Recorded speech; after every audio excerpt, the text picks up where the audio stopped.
आपकी पहल से ये हुआ, इसके लिए मैं पुनः अध्यक्ष जी आपको धन्यवाद देता हूँ। कोटा से बहुत सारे छात्र आ गए हैं, कुछ आ रहे हैं, और आने के बाद या आने की जो प्रक्रिया शुरू हुई तो उससे जो है छात्रों में भी और उनके परिवार में भी बड़ी खुशी हुई। तिवारी जी पहले बोले थे, उन्होंने वो कह रहे थे कि बहुत सारे स्टेट में या तो पूना में है, हैदराबाद में है, जमशेदपुर में है, रांची में है, बेंगलोर में है। तो ऐसे सिर्फ कॉलेज हायर में एजुकेशन की तैयारी करने वाले लोग ही नहीं है, बल्कि स्कूल कॉलेज वाले भी लोग हैं। तो स्कूल कॉलेज वाले जो लोग हैं, तो मुझको लगता है जब उनके गार्जियन उनको अपनी व्यवस्था करके लाने के लिए तैयार है, सरकार का इसमें कोई ज्यादा भार भी नहीं पड़ेगा, सिर्फ उनको ऑनलाइन पास देना पड़ेगा। और स्वाभाविक है कि जैसे उनकी लड़कियां हैं, अकेले पटना में पड़ी हुई हैं, एक हमारे क्षेत्र की, शायद कल उनको पास मिल गया। अब अकेले वो लड़की रह रही हॉस्टल में और उसको ऐसी स्थिति में पास नहीं मिले, तो ये तो दुर्भाग्यपूर्ण है। महोदय, अब मैं कोरोना वायरस जो है, इसकी चर्चा तो दुनिया में है, दुनिया हिला हुआ है। हम लोग दुनिया से बाहर नहीं हैं, दुनिया भी लड़ रहा है, हम लोग भी लड़ रहे हैं, मगर यहाँ के लोगों की जितनी तारीफ की है, बहुत तरह की दिक्कत मुसीबत सहने के बावजूद यहाँ के लोगों ने धैर्य काफी का परिचय दिया है। और जो प्रचार माध्यम है, उस माध्यम से उन लोगों ने अपने को ढालने की कोशिश किया है।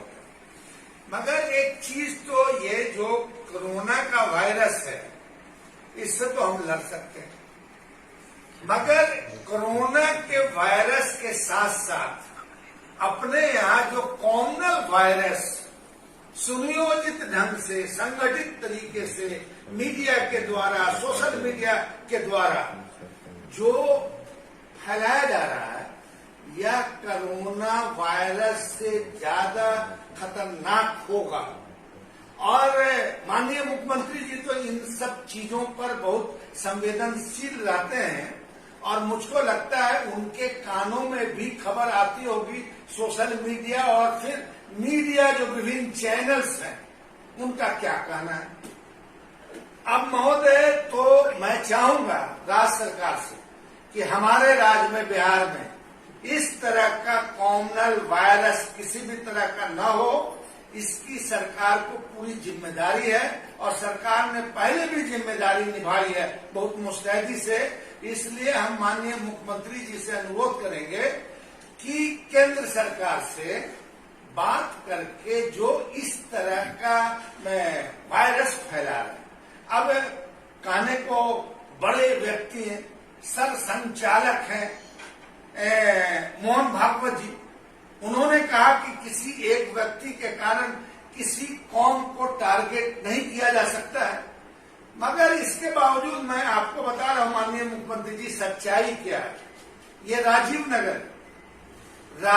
नगर में एक, आपके भी परिचित है, अब नाम बोलना मैं मुनासिब नहीं है, वो रिटायर्ड पर्सन, उन्होंने बताया मुझको कि एक सब्जी वाला ठेला पर हमारे यहाँ सब्जी लेके आया, और वो अपने ठेले पे जो है वो झंडा लगाया हुआ है, भगवा। तो अब कोई भगवा झंडा लगाए, कोई सितारा वाला झंडा लगाए, कोई तारा वाला झंडा लगाए, इसको सख्ती से कुचलने की जरूरत है। मैं माननीय मुख्यमंत्री जी से ये अनुरोध करूंगा। और यूं भी सांप्रदायिक सद्भाव बनाए रखना हमारी संवैधानिक जिम्मेदारी है, सरकार की संवैधानिक जिम्मेदारी है। संविधान से कोई भी खिलवाड़ करना चाहेगा, उसको कभी भी बिहार के लोगों ने या बिहार की सरकार ने बर्दाश्त नहीं किया है। यह मैं चाहता हूं कि वो ट्रेडिशन वो जो है कायम रखा जाए। महोदय, अब मजदूर की बातें बहुत हुई है। महोदय, हमारे मजदूर भाई जो उन्होंने बाहर झेला है या जो झेल रहे हैं या आगे झेलेंगे, मुझको लगता है कि अगर विदेश में कोई आदमी देखता होगा तो सोचता होगा कि सही में क्या स्थिति है हमारी। अब महोदय, उनके साथ जो है गुलामों के जैसा व्यवहार किया जा रहा है, जानवरों से बदतर उनके साथ व्यवहार किया जा रहा है। मगर उनके इस व्यवहार से कुछ लोग आक्रोशित नहीं हो रहे हैं, दुखी नहीं हो रहे हैं, बल्कि वो इस आंकड़ा में निकालने में पड़े हुए हैं कि साहब कौन से पीरियड में बिहार के मजदूर ज्यादा पलायन करके दूसरे राज्य में गए। अब उन महोदय को और काबिल आदमी हैं, उनको हम बताना चाहेंगे कि बिहार के मजदूर अंग्रेजों के टाइम से कुछ तो जबरिया और कुछ बाद में अपनी इच्छा के हिसाब से देश में कलकत्ता में पहले जाते थे। फिर उसके बाद जो है लोग जाने लगे, ऊख की खेती करने के लिए अंग्रेज जबरिया ले गए। मगर आज मॉरिशस में, सूरीनाम में, फिजी में, यहाँ के बिहार के हमारे बाप दादा मजदूर, उन्होंने अपना झंडा गाड़ा वहां, प्राइम मिनिस्टर बनकर, प्रेसिडेंट बनकर, उस देश को कब्जा करके। तो महोदय, अब जिस मजदूर की हम लोग जो एक तरह से निरीह प्राणी हो, अब वो मजदूर जो है पुलिस से मारा जाता। अरे भैया, पुलिस को इंस्ट्रक्शन ये जरूर रहे कि भाई सख्ती बरतिए, मगर अब औरतों को पीट दे रहा है। अब पुलिस के साथ साथ एक सिविलियन ड्रेस में आदमी है। हम लोगों को बॉम्बे से, यूपी से, गुजरात से, सूरत में तो चौथी बार लाठीचार्ज हुआ पुलिस। अब महोदय कि अब जो मजदूर हमारे यहाँ 45,000 से 50,000 करोड़ यहाँ की आर्थिक स्थिति को बेहतर बनाने में अपना योगदान देते हैं, और जो देश के जीडीपी में 50 से 60 लाख करोड़ की उनकी भागीदारी है, वो आज सबसे गरीब प्राणी है। महोदय, मैं बहुत दुखी हूं, बहुत सारी तस्वीर देखा, पैदल चल के कुछ लोग मर गए, कुछ कैसे मर गए। अब ठीक है, वो अब कहिएगा कि वॉयलेट नहीं करना चाहिए था, मगर मरता क्या नहीं करता, वो किया, उसकी भी आपको समीक्षा करनी चाहिए।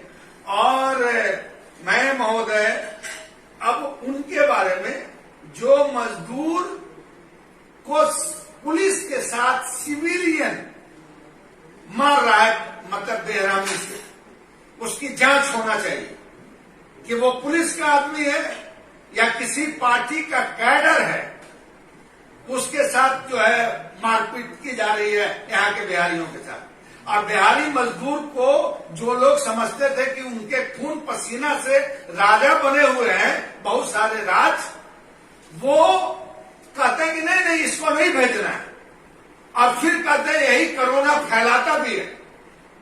महोदय, मैं कहूंगा कि चाहे हम लोग का पे काटना हो, जो काटना हो, जो तकलीफ सानी हो, जरा सा बिहारी मजदूर को बुला लीजिए, तब पता चल जाएगा गुजरात वाले को, पता चल जाएगा महाराष्ट्र वाले को, पता चल जाएगा पंजाब वाले को, पता चल जाएगा हरियाणा वाले को, अब पता चल जाएगा मेरठ वाले को।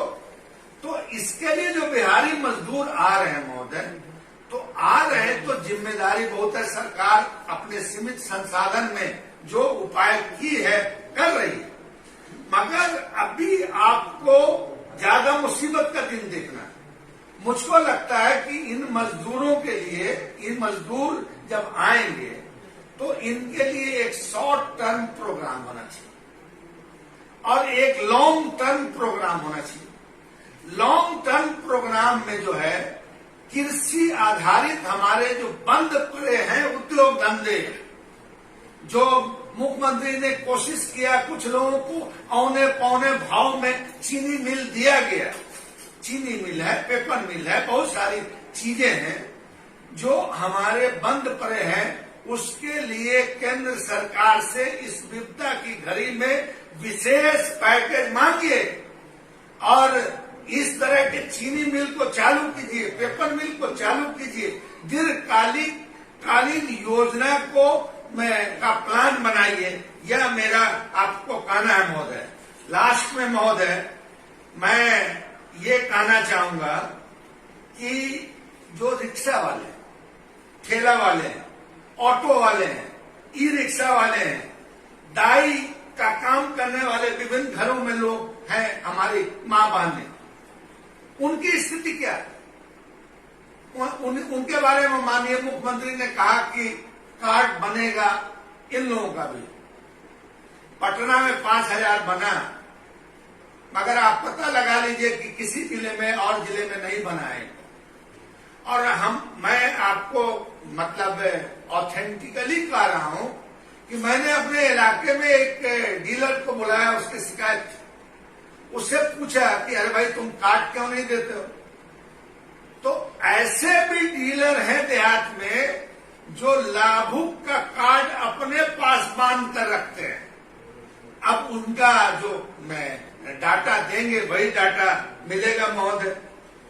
अब रिक्शा वाले, ठेला वाले, ऑटो वाले, ई रिक्शा वाले, छोटे छोटे काम करने वाले जो मजदूर हैं, सब्जी बेचने वाले, ठेला पे बेचने वाले, ये लोग, इनको मुझको नहीं लगता इनसे तो ले रहे हैं लोग। मुझको बहुत ताज्जुब होता है कि मांस मछली खा रहा है लोग बड़ा घुमट के। अब कहता है कि नहीं फलाना आदमी सब्जी बेचेगा, उसका बेचा हुआ सब्जी हम नहीं लेंगे। तो ये वायरल और वायरस फैला रहे हैं, इस पे अंकुश लगाने की जरूरत है। लास्ट में मैं 2 चीज कहना चाहता हूं महोदय। एक तो महोदय, अब वो तो केंद्र सरकार का मामला है, हमारी सरकार इस मामले में यहाँ दारू की दुकानें बंद है। मगर एक लॉजिकल, मेरा एक दोस्त ने आज ही कहा, टेलीफोन किया, कहा कि दारू की दुकान खुल सकती है, और दारू की दुकानें जब खुली तो क्या सीन था सोशल डिस्टेंसिंग का, फिजिकल डिस्टेंसिंग का और बहुत तरह की चीजों का। मगर जो मीडिया, वो दारू की दुकानें खुली तो वो बड़ी वाहवाही में छाप रहा है कि साहब इतना पैसा आया। भाई इतना पैसा अगर आया तो अब लगाइए ना उसको गरीबों मजदूर में, फलाने में और इसमें सारी चीज। अब महोदय मैं ये कहना चाहता हूं कि जो हमारे इस तरह के जो लोग हैं, हमारी प्राथमिकता, हमारे माननीय मुख्यमंत्री की प्राथमिकता, हम सबों की प्राथमिकता वही गरीब है, वही मजदूर है, वही दिहाड़ी मजदूर है, वही अछूत है। इसके लिए सबसे ज्यादा प्रायोरिटी बनाने की जरूरत है माननीय मुख्यमंत्री जी, मैं कहना चाहता हूं। अब जो टेस्टिंग किट है सर, टेस्टिंग किट हमारे पास कितना है वो आप जानते हैं। मगर अब टेस्टिंग किट में मैंने जो पता लगाया,